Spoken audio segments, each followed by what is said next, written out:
सूत महोदय शौनकादिक ऋषींना कथेचा वृत्तांत सांगत असताना अश्वत्थामा निघाला, महलामध्ये आला. त्याला वाटलं ही पाची पांडव झोपलेले आहेत. कसलाही विचार न करता त्याने ती तलवार बाहेर काढली आणि त्यांची शिरछेद केला.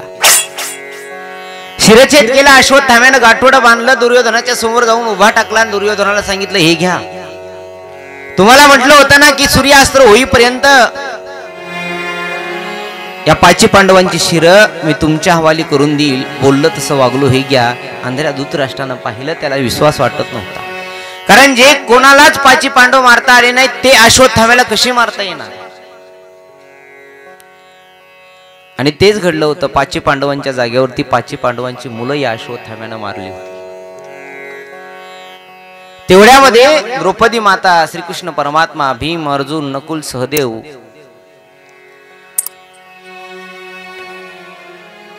या सर्व जणांनी आपल्या महलामल्यानंतर पाहिलं तर आपली मुलं फक्त धड पडलेली आहेत. शिर मात्र कुठेही दिसत नाहीयेत. अश्वत्थाम्याला पकडूनही आणलं, बांधून आणलं पशुसारखं, पण द्रौपदी मातेनं त्याला परतही पाठवलं. आणि परत पाठवल्यानंतर पुन्हा अश्वत्थामा शांत बसला नाही. अश्वत्थाम्याला वाटलं यांनी माझा अपमान केलाय, माझ्या डोक्यावरचा मुकुट काढून घेतला, माझ्या डोक्यावरचा मणी काढून घेतलाय, माझं मुंडन करून गावातून बाहेर हाकलून दिलंय. अश्वत्थामा बदला घ्यायचा ठरवला. इकडे द्रौपदी मात्र विचार करत होती की आपली पाची मुलं या दुष्ट अश्वत्थाम्यानं मारून टाकली. मुलगा गेल्याचं दुःख तिला सहन होत नव्हतं. कारण एकुलता एक मुलगा गेल्यानंतर काय अवस्था होते एका आईची, त्या आईलाच ती कळेल. या द्रौपदी मातेचे आपल्या डोळ्यासमोर 5 मुलं जिचे शिरछेद कापून घेऊन गेलेत, शिर कापून घेऊन गेलेत, धड मात्र पडलेले होते. रक्तबंबाळ झालेला सर्व महल पाहिला. त्यावेळेस भगवान श्रीकृष्ण परमात्म्यांनी, अर्जुनाने अश्वत्थाम्याला पकडूनही आणलं होतं. पण द्रौपदीच्या अंतःकरणामध्ये दया होती. त्या दयेच्या कारणामुळे द्रौपदी मातेनं अश्वत्थाम्याला सोडून दिलं. अश्वत्थाम्याला उपकार मानायला पाहिजे होते की अरे आपण ज्या माता मावल्याचे, ज्या द्रौपदीची, पाची पांडवांची 5 मुलं, निष्पाप मुलं, 6, 7, 8 वर्षाची ही 5 मुलं आपण मारून टाकली आहेत. त्यांचं शिर घेऊन आपण दुर्योधनाला भेट दिली आहे, धृतराष्ट्राला भेट दिली आहे. त्याच द्रौपदी मातेनं, त्या द्रौपदीनं, श्रीकृष्ण परमात्म्यानं, अर्जुनानं, भीमदादानं मला सोडून दिलं, हे उपकार मानायला पाहिजे होते. पण काही माणसं उपकार मानत नाही. काही माणसांना चांगला सल्ला दिलेला सुद्धा आवडत नाही. जर एखाद्याला सांगितलं ना, अहो ही गोष्ट करू नये, ही चांगली नाही, तर लोकांना वाटतं अरे ही गोष्ट केल्यामुळं तो कदाचित त्याला ती सहन होणार नाही, म्हणूनच हा असा म्हणतोय. आज अश्वत्थाम्याने उपकार मानायला पाहिजे होती या पाची पांडवांची, की पाची पांडवांची मुलं मारून सुद्धा तिने आपल्याला काहीच करत नाहीत. पण दुष्ट बुद्धीचा होताना अश्वत्थाम्याने विचार केला, या अपमानाचा बदला मी एक ना एक दिवस घेणारच. म्हणून मी नेहमी सांगत असतो, कुणाला तरी बोलण्या अगोदर विचार करून बोललेलं चांगलं आहे. कुणाला तरी काहीतरी नाव ठेवण्या अगोदर विचार केला पाहिजे आपण. कारण अपमान एक असा बदला आहे, ते कधी ना कधी आपल्याला परत करावाच लागतो. कधी ना कधी त्याचा बदला घेतच असतात. अश्वत्थाम्याने विचार करायला पाहिजे होता की आपण काय केलंय. आपल्याला एवढं मोठं कृत्य करून सुद्धा आज या पाची पांडवांनी आपल्याला सोडून दिलंय.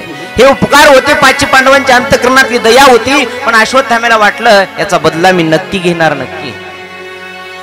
तेवढ्यामध्ये श्रीकृष्ण परमात्मा, भीम, नकुल, सहदेव, अर्जुन या सर्वांना सांगितलं की मी आता द्वारकेला जाणार आहे. सूत महोदय शौनकादिक ऋषीला सांगायला लागले की भगवान परमात्मा पांडवांचा निरोप घेणार आणि द्वारका नगरीला परत जाणार. आणि द्वारका नगरीला परत जात असताना निघणार परत. एवढ्यामध्ये युधिष्ठिर राजा समोर आला आणि युधिष्ठिराने सांगितलं, दादा भगवंता आपल्याला भीष्म पितामहाकडे जायचंय. कारण भीष्म पितामह हे सरपंजरी पडलेले होते आणि आपल्याला त्यांच्याकडे जायचंय. भगवान श्रीकृष्ण परमात्म्याने सांगितलं, युधिष्ठिर राजा तू भाग्यवान आहेस आणि तुला राजनीती, धर्मनीती याचा अभ्यास करायचा असेल, याचे शिक्षण घ्यायचं असेल तर तू भीष्म पितामहाकडे जा आणि मी तुला घेऊन जाणार आहे. एवढ्यामध्ये महाराज रिंगणार. या दुष्ट अश्वत्थाम्याने पुन्हा एकदा ब्रह्मास्त्र सोडलं आणि त्या ब्रह्मास्त्रात तेज चारही दिशेला महाराज फाकत होतं, चारही दिशेला पसरत होतं आणि चारही दिशेला या ब्रह्मास्त्रात तेज पाहत पाहत पाहत प्राणी जाळत होतं, जनावरांना जाळत होतं. महाराज माणसापर्यंत पोहोचवलं. बघता बघता जे अभिमन्यूची पत्नी उत्तरा माता होती त्या उत्तरा मातेच्या गर्भापर्यंत पोहोचलं. आग लागल्यासारखी दिसत होती. महाराज उत्तरा माता धावत धावत धावत धावत श्रीकृष्ण परमात्म्याकडे आली आणि श्रीकृष्ण परमात्म्याकडे हात जोडून म्हणायला लागली, देवा पहा ना, कुठला तरी तेज माझ्याकडे येत आहे आणि हे तेज मलाही जाळून टाकील आणि माझ्या उदरात असलेल्या 5 पांडवांचा वंशज, या पांडवांचा वंशज याला सुद्धा हे तेज जाळून टाकील. काहीतरी करा देवा, काहीतरी करा देवा म्हटल्यानंतर ब्रह्मास्त्र सोडलं होतं या दुष्ट अश्वत्थाम्यानं. भगवान श्रीकृष्ण परमात्म्यानं अंतर्ज्ञानाने पाहिलं की याच दुष्ट अश्वत्थाम्यानं बदला घेण्याच्या हेतूनं, पांडवांचा निर्वंश करण्याच्या हेतूने ब्रह्मास्त्र सोडलं होतं. त्या ब्रह्मास्त्रात तेज 4 दिशेला पसरलं होतं. गायींना, वासरांना, पशुपक्ष्यांना जाळत जाळत जाळत जाळत पांडवांच्या नगरीपर्यंत पोहोचलं होतं. या उत्तरा मातेला वाटलं की अरे हे तर आपल्यालाही तेज जाळून टाकील आणि आपल्या उदरामध्ये, आपल्या पोटामध्ये जो अभिमन्यूचा मुलगा वाढत आहे त्यालाही नष्ट करेल. विचार केला आणि अखिल कोटी ब्रह्मांडाच्या मालकाला शरण आली आणि देवाला सांगितलं, पाही पाही महायोगी देव देव जगतपते नन्यो तद्भवं पश्ये यत्र मृत्यू परस्परं. हे देवा पहा ना, कुठलं तरी तेज माझ्याकडे येत आहे आणि ते मलाही जाळून टाकील, माझ्या उदरातल्या पांडवांच्या वंशालाही जाळून टाकील. तुम्ही अखिल गुण निदान आहात, अखिल कृपा निदान आहात. देवा पहा ना, कशाचं तरी तेज माझ्याकडे येत आहे. एवढ्यामध्ये महाराज अखिल कोटी ब्रह्मांडाच्या मालकानं श्रीकृष्ण परमात्म्यानं पाहिलं. अर्जुनाला सांगितलं त्या दुष्ट अश्वत्थाम्यानं पुन्हा ब्रह्मास्त्र सोडलंय. अश्वत्थाम्याला अर्धावटच विद्या येत होती. ब्रह्मास्त्र सोडण्याची विद्या अवगत होती पण आवरून घेण्याची विद्या अवगत नव्हती अश्वत्थाम्याला. पण अर्जुन मात्र सर्व विद्येमध्ये निपुण होता. अर्जुनाला सांगितलं तो दुसरे एक ब्रह्मास्त्र सोड आणि त्या दोन्ही ब्रह्मास्त्राला आवरून घे. महाराज अखिल कोटी ब्रह्मांडाचा मालक अत्यंत सूक्ष्म रूप धारण केलं, उत्तरा मातेच्या गर्भामध्ये प्रवेश केला आणि त्या गर्भाचं रक्षण केलं. गर्भाचं रक्षण करत असताना इकडे अर्जुनानं ब्रह्मास्त्र सोडलं आणि अर्जुनानं ब्रह्मास्त्र सोडल्यानंतर दोन्ही ब्रह्मास्त्र एकमेकावरती आढळले आणि एकमेकावरती आपटल्यानंतर पुन्हा या मोठा आवाज झाला. आवाज झाल्याबरोबर महाराज त्रिलोक्यातील लोक घाबरले. त्रिलोक्यातील लोकांना जीवांना वाटत होता, अरे आता काय करेल, पृथ्वी राहील की नाही. एवढ्यामध्ये महाराज अर्जुनानं विचार केला, पृथ्वी मातेला दोष देण्यापेक्षा, पृथ्वी मातेला दुःख देण्यापेक्षा आपण हे ब्रह्मास्त्र आवरून घेतलेलं बरं. महाराज ब्रह्मास्त्र सोडलं. ब्रह्मास्त्र सोडल्यानंतर दोन्हीचा आवाज झाला. त्रिलोक्यामध्ये तो आवाज घेतला. त्रिलोक्यामध्ये आवाज घेतल्याच्या नंतर महाराज अर्जुनानं दोन्ही ब्रह्मास्त्र विद्येने आवरून आवरून घेतली. सर्व तेज शांत झालं, सर्व अग्नी शांत झाला, पशुपक्ष्यांना आनंद झाला. इकडे ब्रह्मदेवानं 33 कोटी देवता लोक पाहत होते की आता पृथ्वीचं काय होणार काय होणार. पण महाराज अर्जुनाने हे दोन्ही ब्रह्मास्त्र आवरून घेतले आणि दोन्ही ब्रह्मास्त्र आवरून घेतल्यानंतर भगवान श्रीकृष्ण परमात्म्यानं त्या गर्भाचं रक्षण केलं. त्या गर्भाचं रक्षण केलं आणि गर्भाचं रक्षण करून महाराज सर्वजणांना आनंद वाटला. सर्वजणांचा निरोप घेणार. निरोप घेत असताना प्रत्येकाला भगवान श्रीकृष्ण परमात्म्यानं सांगितलं की ज्याला जे पाहिजे ना मी ते आज दान देणार आहे. बोला तुमची काय इच्छा आहे. जी इच्छा असेल ती मी देणार आहे. ज्यांना जे अपेक्षित असेल ते मागा. मी जाणार आहे द्वारका नगरीला. बोला काय पाहिजे. महाराज प्रत्येक जण आपापल्या परीनं मागणं मागत होतं देवाला. आणि देवाला मागणं मागत असताना कुंती मातेच्या समोर भगवान श्रीकृष्ण परमात्मा आले आणि कुंती मातेला आत्या म्हणून प्रणाम केला आणि आत्यांना सांगितलं, बुवा बोला आपल्याला काय पाहिजे. बुवा बोला आपल्याला काय पाहिजे. आज जे पाहिजे ते मी देण्याकरता तयार आहे. एवढ्यामध्ये महाराज श्रीकृष्ण परमात्म्याची आत्या म्हणजे कुंती माता. या कुंती मातेनं हात जोडले आणि कुंती मातेनं हात जोडून महाराज कृष्णाय वासुदेवाय देवानं सांगितलं, आत्या बोला तुम्हाला काय पाहिजे. तेवढ्यामध्ये महाराज कुंती मातेनं मधुर वाणीनं स्तुती केली देवाची. कृष्णाय वासुदेवाय नंद गोप कुमाराय. मोठ्या मधुर वाणीनं स्तुती करायला लागली. देवा कृष्णाय वासुदेवाय देवकी नंदनाय च नंद गोप कुमाराय गोविंदाय नमो नमः.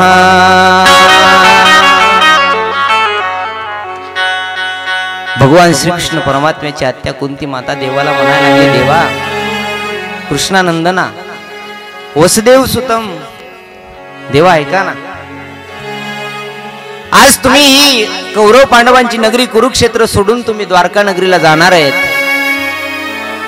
आणि द्वारका नगरीला जात असताना तुम्हाला जे अपेक्षित आहे प्रत्येक जीवांना तुम्ही ते देताय. मला माहिती आहे मी जे मागल नाही या सृष्टीतल्या करता धरता तुम्ही आहेत. हे जग तुमच्या सत्तेने चालतं, हे विश्व तुमच्या सत्तेने चालतं. देवा मला माहिती आहे ज्याला जे अपेक्षित आहे ते देण्याचं सामर्थ्य सुद्धा तुमच्यामध्ये आहे. कारण तुमच्यासारखा दातृत्ववान या जगामध्ये कोणीच नाहीये. शास्त्रानेही वर्णन केलंय की तुमच्यासारखा दातृत्ववान श्रीमंत असा एकही माणूस या जगामध्ये नाहीये. तुकोबराय सुद्धा म्हणतात ना, विटेवरी जाची पाऊले समान विटेवरी जाची पाऊले समान विटेवरी जाची पाऊले समान विटेवरी जाची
पाऊले त्या देवाचं वर्णन केलंय. विठेवरी जाती पाऊले समान तोची एक दान शूर दाता.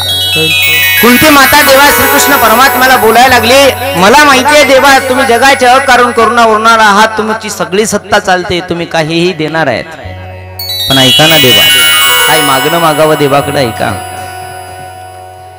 या कुंती मातेच्या प्रसंगातून प्रत्येक जीवानं एक गोष्ट नक्की शिकली पाहिजे.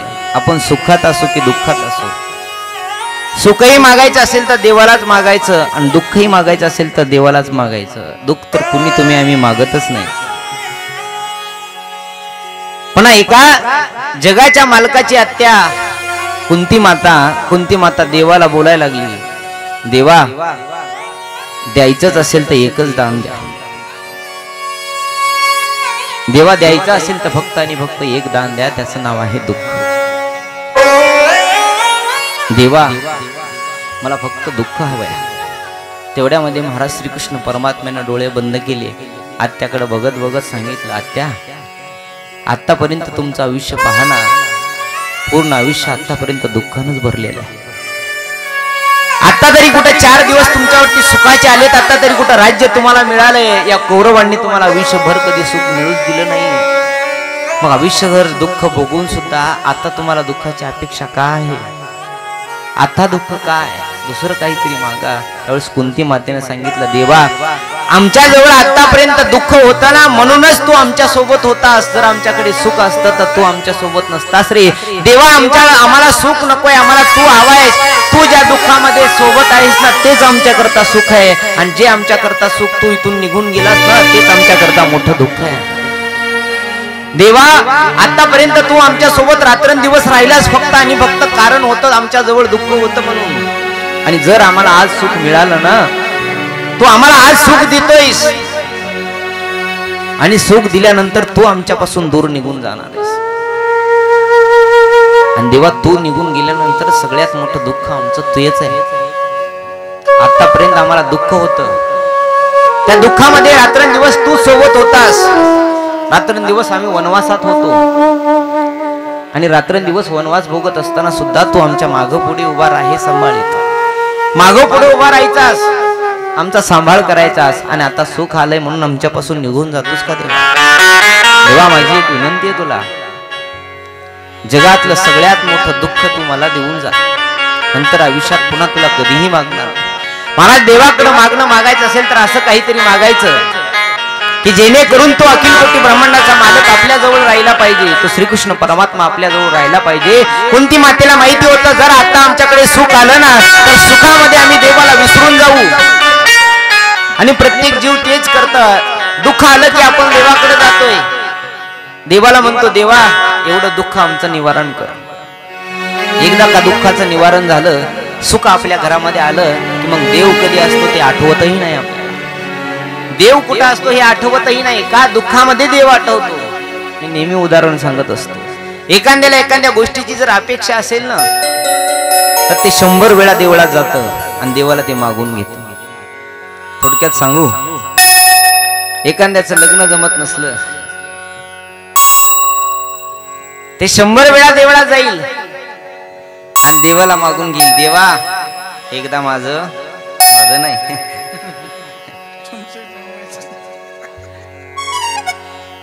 देवा एकदा माझं जमू दे. आणि एकदा का जमलं पुन्हा मग बूट घालूनच पारावर देवाकडे, पुन्हा देवाकडं जात नाही.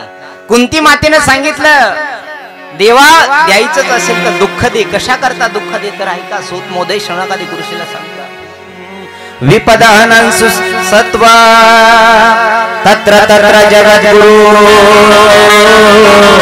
भवतो दर्शनं यत्सया पुनर्भव दर्शनात्. हे देवा एक काम करा, विपद म्हणजे दुःख, हे विपद आहेत ना हे पुन्हा पुन्हा दुःख आमच्या जीवनामध्ये यावे. का पुन्हा पुन्हा दुःख आमच्या जीवनामध्ये यावे? तर दुःख जीवनामध्ये आले तर तू आमच्या सोबत राहशील, आणि आमच्या जीवनात जर सुख झालं तर तू आमच्यापासून दूर निघून जाशील. देवा आम्हाला सुख नकोय, देवा आम्हाला द्यायचं असेल तर फक्त दुःख दे. तुकोबाराय म्हणतात हेची दान देगा देवा, देवा बाकी काही नको, न लगे मुक्ती आणि संपदा, संत संग देई सदा, बस याच्यापेक्षा दुसरं काही नको आम्हाला. कुंती मातेने सांगितलं अरे ज्या योगानं तुझं दर्शन होईल ना देवा तीच गोष्ट दे, ती म्हणजे दुःख आहे. आणि दुःखच हे खऱ्या अर्थानं मानवाच्या जीवनाचं कल्याण आहे. कबीरदास महाराज म्हणतात ना, दुःख ही मानव की संपत्ति है, दुःख ही मानव की संपत्ति है, मानव की संपत्ति है, दुःख ही मानव की संपत्ति है, दुःख ही मानव की संपत्ति है, दुःख ही मानव की संपत्ति है, मानव की संपत्ति है, दुःख ही मानव की संपत्ति है. दुःख से कौन घबराता है, दुःख ही मानव की संपत्ति है, दुःख ही मानव की संपत्ति है.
कबीरदास महाराज म्हणतात जीवनातलं सत्य जर काय असेल तर त्याचं नाव दुःख आहे.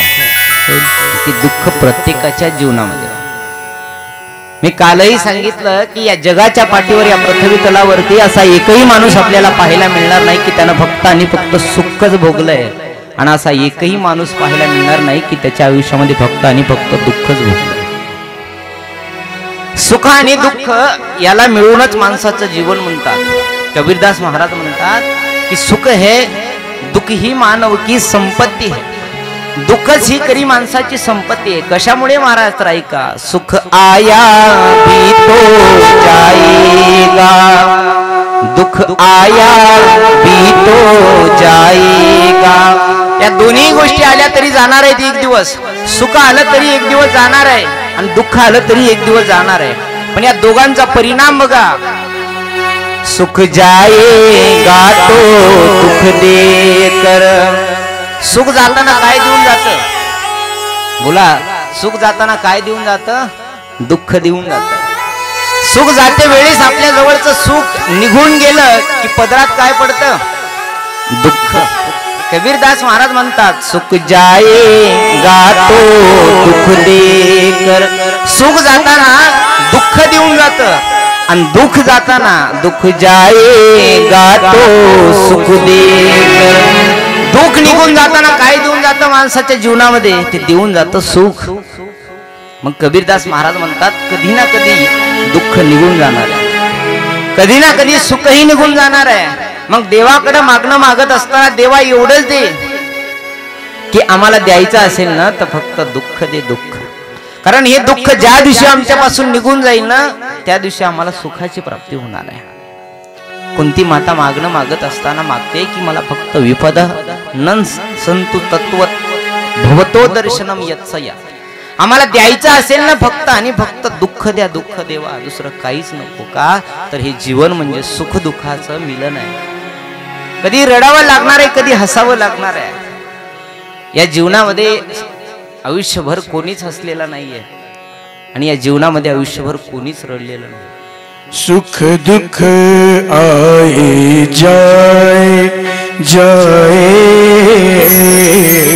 सुख दुख आए जाए सुख की भूख ना दुख की चिंता, प्रीत जिसे अपना सुख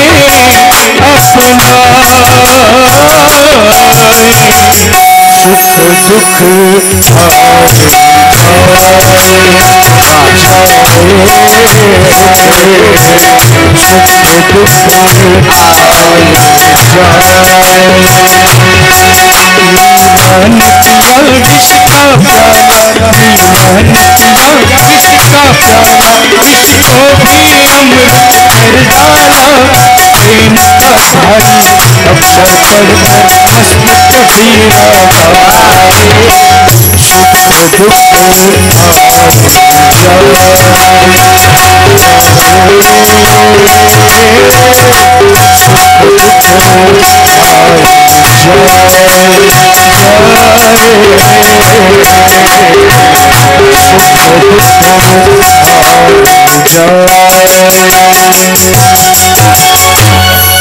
सुख दुःख आहे जाय, हे सुख आणि दुःख येणारच आहे आणि जाणारच आहे. मग कुंती माता देवाकडे मागणं मागत असताना दुःख कशा करता मागते? कुंती मातेला माहिती होतं एकदा का देव आमच्यातून निघून गेला, एकदा का सुख आमच्या पदरी पडलं ना की पुन्हा देव आमच्या जवळ येणार नाही, हे माहिती होतं. आणि हे माहिती असल्या कारणामुळे कुंती मातेनं मागणं मागत असताना देवाला सांगितलं, देवा मला द्यायचंच असेल तर फक्त दुःख दे, फक्त दुःख. तुझा विरह आम्हाला पुन्हा सहन होणार नाही आणि या विरहापेक्षा मोठं दुःखच नाहीये जीवनामध्ये. सगळ्यात मोठं दुःख आमचं देवा तू आमच्यापासून निघून जातोयस का? तर त्या पांडवांचं जीवन चरित्र पाहिलं तर आपल्याला कळेल. अखंड वनवासात असताना सुद्धा देवाचं नामचिंतन करायचे.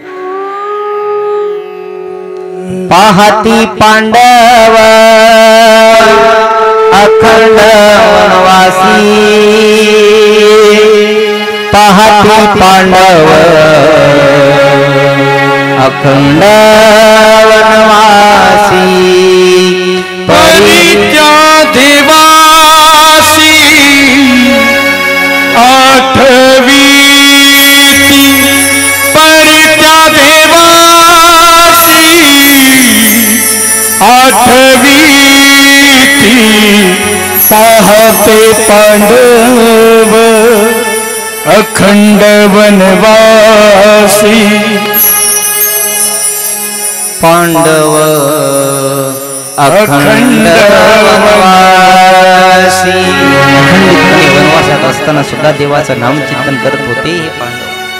आज तो पांडव त्या पांडवांच्या घरी, द्वारकेचा राणा पांडवा घरी कशा करता की ते अखंडित वनवासात असताना सुद्धा देवाचं भजन करायचे. कुंती मातेनं मागणं मागत असताना देवा बाकी काहीच नकोय मला, देवा द्यायचं असेल तर फक्त आणि दुःख द्या. तेवढ्यामध्ये भगवान श्रीकृष्ण परमात्म्याने हसून सांगितलं कुंती मातेला. भगवान श्रीकृष्ण परमात्मा म्हणतात, ऐका आत्या, तुम्हाला ज्या वेळेस माझी आवश्यकता असेल, ज्या वेळेस माझी गरज भासेल, नुसता आवाज द्या, त्या क्षणाला मी तुमच्यासमोर उभा टाकेल. महाराज कुंती मातेची इच्छा पूर्ण केली आणि कुंती मातेची इच्छा पूर्ण करून पुढे श्रीकृष्ण परमात्मा भीम, अर्जुन, नकुल, सहदेव आणि राजा युधिष्ठिरला घेऊन रणांगणामध्ये आले, जिथं भीष्म पितामह शरपंजरी पडले होते.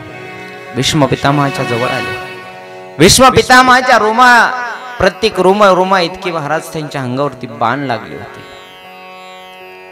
एकही जागा शिल्लक नव्हती की तिथं बाण न लागलेला. आणि असे भीष्म पितामह सरपंजरी पडले होते. कारण का सरपंजरी पडले तर त्यांच्याही पूर्वजन्माचा इतिहास सांगितला जातो. भीष्म पितामह राधेही पुत्र होते पूर्वजन्मी, राजा होते. आणि राजा असल्या कारणाने रस्त्याने जात असताना त्यांच्या रस्त्यामध्ये एक सरड्या आला होता. सरड्या, त्या सरड्याला रस्ता क्रॉस करायचा होता, रस्त्यावरून पैल उतरायला जायचं होतं, पण जाऊ शकत नव्हता, वय झालेलं होतं त्या सरड्याचं. याच राजानं भीष्म पितामहानं तो सरड्या बाणाच्या टोकावरती उचलला आणि असा रस्त्याच्या बाजूला टाकला. रस्त्याच्या बाजूला टाकला. जसा रस्त्याच्या बाजूला टाकला, राजा निघून गेला. भीष्म पितामह तिथून निघून आले. परिणाम काय झाला ऐका. तोच सरपंजरी पडले. भीष्म पितामह ते बाण सरड्या टाकून दिला. टाकलेला सरड्या एका बोराटीवरती पडला. बोराटीवरती पडला. त्या सरड्याच्या अंगामध्ये काटे घुसले आणि सरड्याच्या अंगामध्ये काटे घुसल्यानंतर त्या सरड्यानं शाप दिला. काही ठिकाणी त्याचं 6 पळ असं वर्णन आलंय. तो सरड्या 6 पळ जिवंत राहिला, काही ठिकाणी 6 सेकंद आले. 6 सेकंद 6 पळ तो सरड्या जिवंत राहिला. काटेच्या शय्येवरती काटे सगळे त्याच्या अंगामध्ये घुसले होते. त्या शय्येवरती पडलेल्या सरड्यानं शाप दिला, हे राजा मदामध्ये उन्मत्त झालास, तुला वाटतं तुझ्यासारखा श्रेष्ठ कोणी नाही आहे, तुला मी शाप देतोय की तुझं मरण सुद्धा असं 6 महिने तुला सरपंजरी पडावं लागेल माझ्यासारखं, आणि नंतर तुला मरण येईल. त्याचा परिणाम भीष्म पितामह कौरव पांडवांच्या महायुद्धामध्ये सरपंजरी पडले आणि 6 महिने काळाची वाट पाहत होते. ते इच्छा मरणे होते. दक्षिणायन संपत आलं, उत्तरायण सुरू झालं, आणि उत्तरायण सुरू झाल्यानंतर भगवान श्रीकृष्ण परमात्मा, युधिष्ठिर, भीम, नकुल, सहदेव, अर्जुन हे सर्वजण भीष्म पितामहांच्या जवळ आले. भीष्म पितामहांना प्रणाम केला आणि भीष्म पितामहांना प्रणाम करून राजनीती धर्मनीती विचारली, आणि राजनीती धर्मनीती विचारून युधिष्ठिर राजाला समजून सांगितली. आणि भीष्म पितामहाला देव म्हणता, बोला तुमची काय इच्छा आहे, जी तुमची इच्छा असेल ना ती इच्छा मी पूर्ण करेल, बोला तुम्हाला काय अपेक्षित आहे, काय अपेक्षित आहे म्हटल्याबरोबर महाराज भीष्म पितामहांनी सांगितलं, देवा माझी इच्छा काहीच नाही, फक्त एवढंच मला वाटतंय, इतना तो करना स्वामी,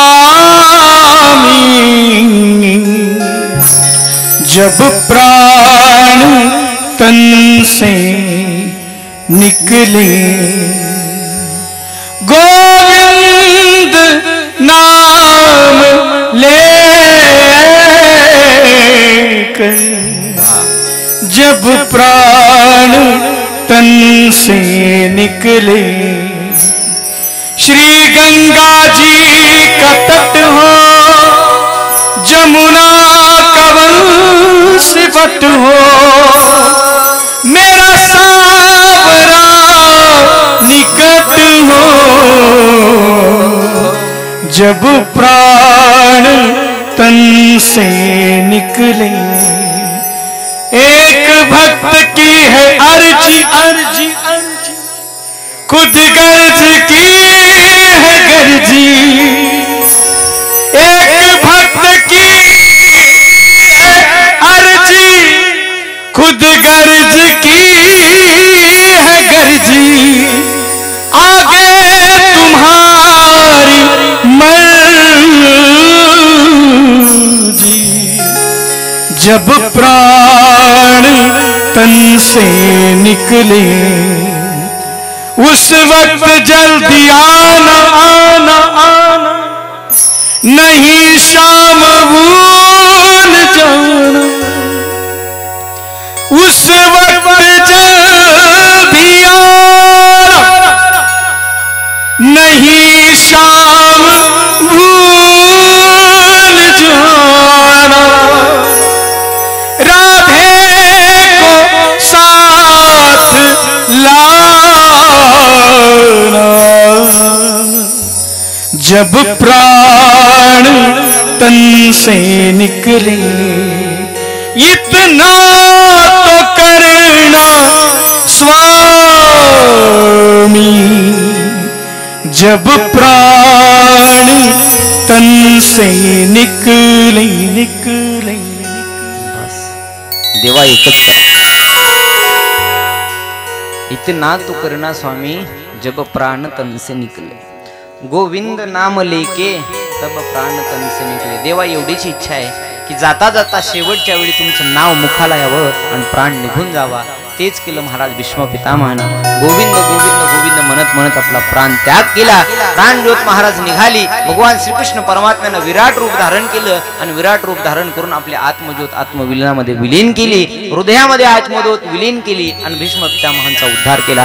बोलिये भीष्म पितामह महाराज की भागवत महापुराण कृष्ण कन्हैया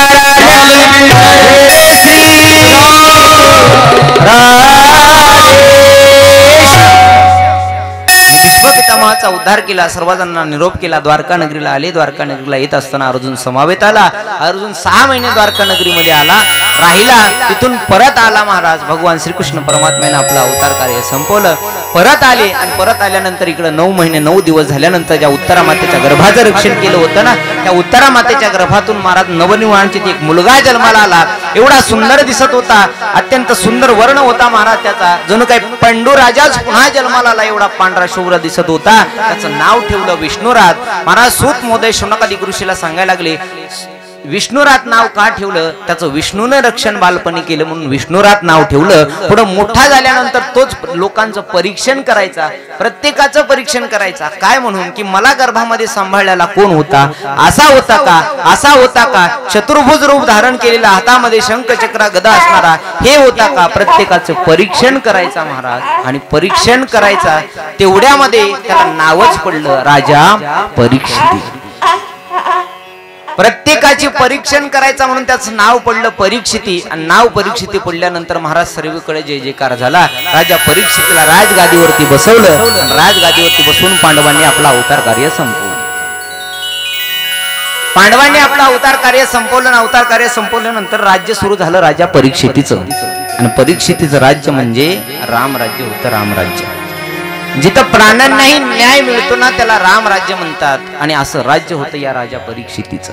राजा परीक्षित त्या राज्यामध्ये प्राणी मात्रावर सुद्धा कधी अत्याचार झाला नाही, जीवांवर तर कधी झालाच नाही, पण कधी प्राण्यांवर सुद्धा अत्याचार घडला नाही. रोज सकाळी राजा उठायचा, दिग्विजय करण्याकरता जायचा, आपल्या पूर्वजांची ख्याती ऐकायचा, त्यांना सुवर्णदान भेट द्यायचा.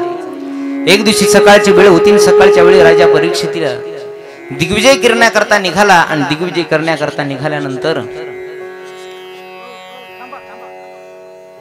दिग्विजय करण्याकरता निघाला. आणि दिग्विजय करण्याकरता निघाल्यानंतर महाराज रथ जुंपला. आणि रथ जुंपून जंगलामध्ये आला, अरण्यामध्ये आला, जंगलामध्ये आला. आणि जंगलामध्ये आल्याच्या नंतर त्यानं पाहिलं पूर्ण जंगल फिरत होता. आणि जंगल फिरत असताना अरण्यामध्ये घनदाट जंगलामध्ये आला. आणि जंगलामध्ये आल्यानंतर त्यानं पाहिलं एक मरतुकडी गाय होती आणि एकच पायाचा बैल होता. एक मरतुकडी गाय त्यानं पाहिली, एक पायाचा बैल पाहिला. तो एक पायाचा बैल म्हणजे वर्षभ होता, त्याला धर्म म्हणा, तो धर्म होता. आणि ती मरतुकडी गाय म्हणजे साक्षात पृथ्वी माता होती. पृथ्वी मातेच्या डोळ्यामध्ये पाणी होतं. पृथ्वी माता रडत होती, धर्मही रडत होता. आणि धर्म आपल्या गायीची सातवण करत होता. आई कशा करता रडतेस, कशा करता रडतेस, कशा करता रडतेस म्हणून महाराज धर्मानं विचारलं. जवळ गेला. आणि जवळ गेल्यानंतर एकच पाय शिल्लक राहिला होता बैलाचा. धर्माला 4 पाय असतात, तप, शोध, दान आणि सत्य. हे आता 3 पाय निघून गेले होते. तपही निघून गेलं होतं, शौचही निघून गेलं होतं आणि पवित्रताही निघून गेली होती. 4था पाय शिल्लक राहिला होता फक्त आणि फक्त सत्य. आणि कलियुगात कुठंतरी सत्य टिकलंय म्हणून कलियुग आहे.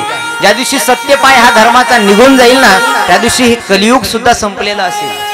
राजा परीक्षितीने हे दृश्य पाहिलं. आणि राजा परीक्षितीने दृश्य पाहिल्यानंतर राजा कुतूहलाने त्या दृश्याकडे पाहत होता. एक मरतुकडी गाय, तिच्या डोळ्यामध्ये पाणी. आणि तो वृषभ आपल्या आईला म्हणत होता, आई माझे 3 पाय नष्ट झाले म्हणून तू रडतीस का? माझे 3 पाय नष्ट झाले म्हणून तू रडतीस का? का भगवान श्रीकृष्ण परमात्मा तुला सांभाळणारे गोलोकाला निघून गेले म्हणून तू रडतेस? तेवढ्यामध्ये महाराज मरतुकडी गाय डोळ्यामध्ये पाणी येऊन धर्माला बोलत होती, वर्षभाला बोलत होती, नाही रे, तुला प्रत्येकाला धर्माला 4 पाय असतात, तुझे 3 पाय निघून गेलेत. आता एका पायावर तू किती दिवस जिवंत राहणार आहेस? एकच पाय तुझा शिल्लक राहिलाय आणि त्याही पायाला नष्ट करणारा कली अवताराला धारण आलाय.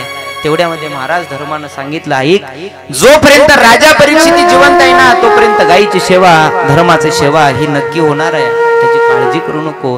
हे ऐकलं राजा परीक्षितीनं आणि राजा परीक्षितीला आनंद वाटला. राजा परीक्षितीला वाटला, अरे आणखी भगवान श्रीकृष्ण परमात्मा गो लोकाला निघून गेले आणि गो लोकाला निघून गेल्यानंतर गायीच्या मनाविषयी, धर्माच्या मनाविषयी आधी किती प्रेम आहे श्रीकृष्ण परमात्म्याविषयी. नक्की मी जोपर्यंत गायीची आणि धर्माची सेवा करणार, जोपर्यंत मी जिवंत आहे तोपर्यंत.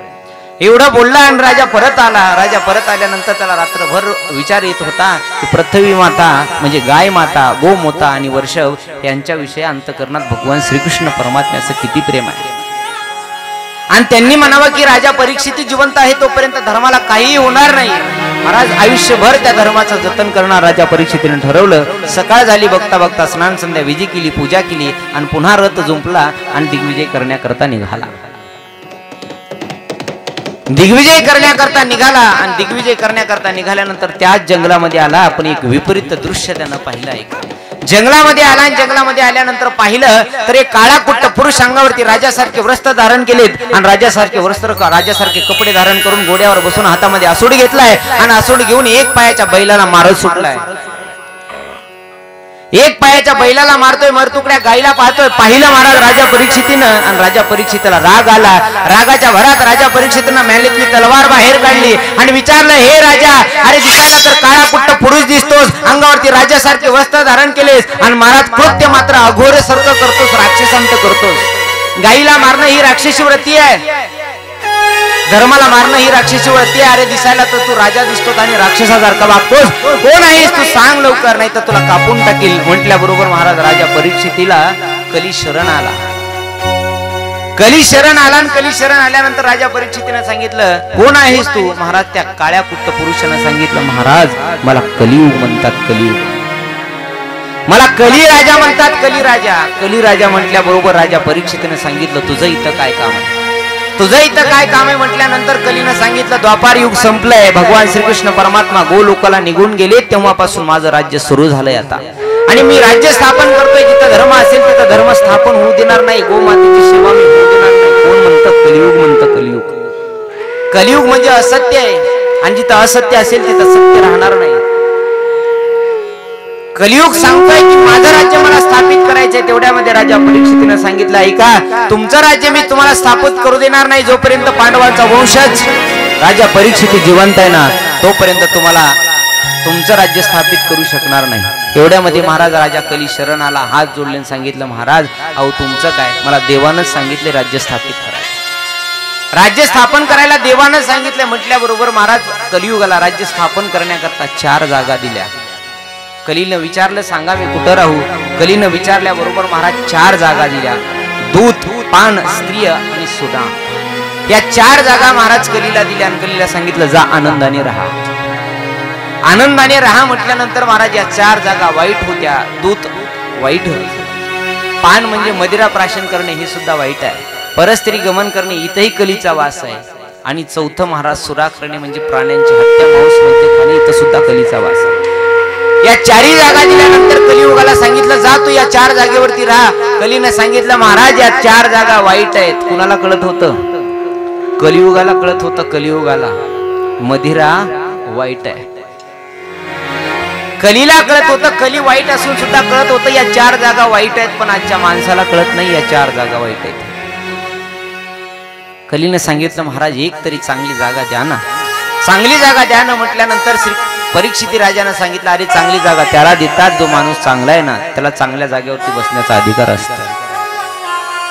तुझ्यात असा एकही गुण चांगला नाहीये, दिसायला काळा कुट्ट दिसतोस, राजासारखे वस्त्र तुझ्यावर अंगावर आहेत, पण राक्षसी वृत्तीनं तू वागतोस, गाईला मारतोस, धर्माला वागतोस, आणि तुला चांगली जागा. त्यावेळेस मात्र कलीनं सांगितलं, महाराज माझ्याकडेही एक चांगला गुण आहे, आणि कितीही माणूस वाईट असला तरी एक चांगला गुण असतो, आणि त्या एकाच गुणावर ते जगतो. परीक्षिती राजाने विचारलं, कोणता चांगला गुण आहे तुझ्याकडे सांग, कोणता चांगला गुण आहे तुझ्याकडे सांग. म्हटल्याबरोबर महाराज सूत महोदय शौनकादिक ऋषीला सांगायला लागले, ऐका चांगला गुण कोणता आहे. यत् फलं नास्ति तपसा न योगेन साधनः तत्फलं लभ्यते खलु केशव कीर्तना.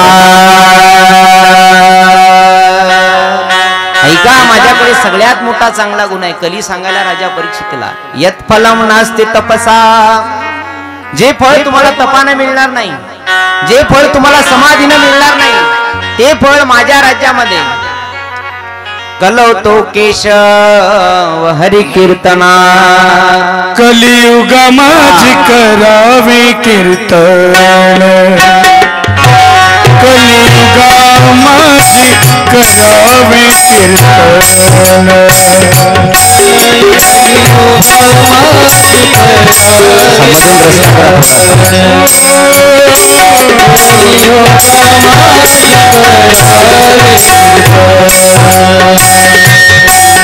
माझी करावे कीर्तन कलियुगा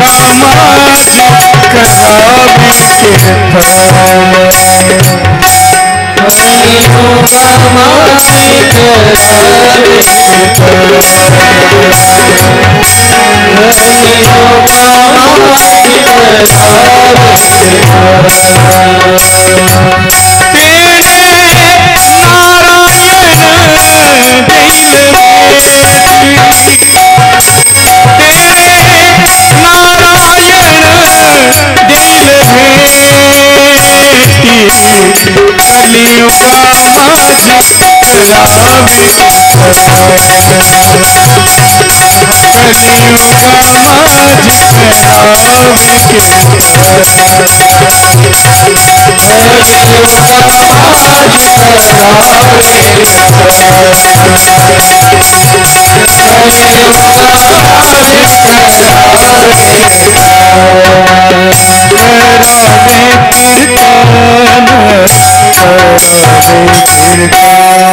कलियुगानं सांगितलं माझ्या राज्यामध्ये जर तुमच्या देवाची प्राप्ती करून घ्यायची असेल करावे कीर्तन आणि तेने नारायण देईल भेटी। या कलियुगात माझ्या राज्यामध्ये तुमच्या श्रीकृष्णाची प्राप्ती करून घ्यायची असेल तर ऐका, फक्त आणि फक्त कलवतो हरी कीर्तन। देवाची प्राप्ती करून घ्यायचं सोपं साधन आहे। आता तप करण्याची गरज नाही, यज्ञ करण्याची गरज नाही, फक्त आणि फक्त काय करायचं, कीर्तन करायचं। कीर्तन म्हणजे कंबर वाजून का नाही, नाम संकीर्तन साधन पै सोपे जळतील पापे जन्मांतरीचे। फक्त नामचिंतन करा, नाम संकीर्तनम यश सर्व पाप प्रणाशनम प्रणामो दुःख शमनस्तम तम नमामि हरि परम। फक्त आणि फक्त सोपं साधन आहे नामचिंतन। महाराज एवढं राजा परीक्षितीला चांगलं वाटलं आणि परीक्षितीला चांगलं वाटल्यानंतर राजा परीक्षितीने विचार केला, जा तुला सुवर्णामध्ये वास असेल, तुझा सुवर्णामध्ये वास असेल म्हणून आशीर्वाद दिला आणि सांगितलं जा फक्त सुवर्ण असेल ते 2 नंबरचं। सुवर्ण म्हणजे सोनं, हे 2 नंबरनं कमवलेलं सोनं धन संपत्ती असते ना, तिथं कलीचा वास असतो। कली म्हणजे भांडणं, जिथं भांडण होतात तिथं कलियुग आहे आणि 4ही ठिकाणं कलियुगाची आहेत। 5वं हे सुवर्ण दिलं 2 नंबरचं। 2 नंबरचं म्हणजे राजा टेबला खालून घेतलेलं। एवढ्यामध्ये महाराज राजा परीक्षितीला सुवर्ण दिलं, घरी आला आणि घरी आल्यानंतर या 5 जागेवरती राजा परीक्षितीने राज्य स्थापन केलं आणि राज्य स्थापन केल्यानंतर पुढे आपल्या राजधानीवरती आला। दुसरा दिवस उजळला, रोज नित्य नियमाप्रमाणे स्नान संध्या विधी केली आणि स्नान संध्या विधी करून स्नान संध्या विधी केली। स्नान संध्या विधी करून दररोजच्या नित्य नियमाप्रमाणे महाराज निघणार दिग्विजय करण्याकरता। एवढ्यामध्ये त्याला वाटलं अरे चला आपल्या पूर्वजांनी काहीतरी ठेवलंय की नाही म्हणून बघावं, म्हणून महाराज मधल्या रूम मध्ये गेला, महलामध्ये गेला। एक भला मोठा संदूक त्याला दिसला, पेटी दिसली आणि पेटी दिसल्यानंतर महाराज त्याने विचार केला एक काम करू आता, ह्याच्यात काही आपल्या पूर्वजांनी आजोबांनी ठेवलं असेल म्हणून महाराज पेटी उघडली आणि पेटी उघडल्यानंतर महाराज सोन्याचा मुकुट होता त्याच्यामध्ये सोन्याचा।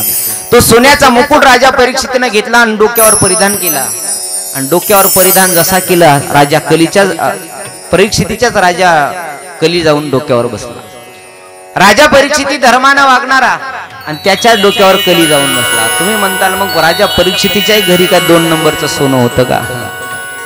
2 नंबरचं सोनं नव्हतं, पण तो मुकुट होता ना, तो मुकुट होता महाराज दुर्योधनाचा।